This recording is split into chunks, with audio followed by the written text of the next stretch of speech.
Guys welcome back to my channel. So ఈ రోజు జరిగిన మ్యాచ్‌తో అయితే సాయి సుదర్శన్ ఒక రికార్డ్ అయితే క్రియేట్ చేశాడు. అదేంటి అంటే fastest to reach 2000 runs in IPL.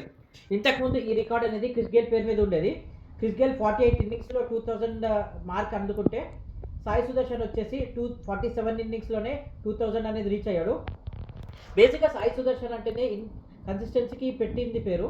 ఇంతకుముందు సీజన్స్లో కూడా చాలా బాగా పర్ఫామ్ చేశాడు అండ్ వన్ ఆఫ్ ద సీజన్లో ప్లేయర్ ఆఫ్ ద సీజన్ కూడా వచ్చింది. బట్ ఈ సీజన్లో ఇప్పటి వరకు తన మార్క్ పర్ఫార్మెన్స్ అయితే ఇవ్వలేదు. ఆడిన 7 ఇన్నింగ్స్లో ఇది సెకండ్ సెంచరీ సెకండ్ 50+ మాత్రమే. ఇంతకుముందు మ్యాచ్లు కూడా చాలా ఫెయిల్ అయ్యాడు.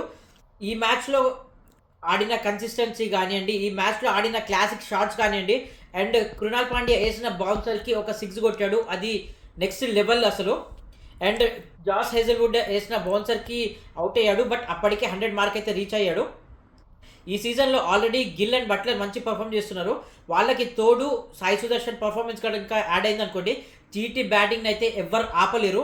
ఎందుకంటే టాప్ 3 బ్యాట్స్మెన్స్ కనుక కన్సిస్టెంట్గా పర్ఫామ్ చేస్తుంటే లోయర్ ఆర్డర్లో వాళ్ళకి ఆ లెవెల్ బూస్టింగ్ అనేది వస్తుంది.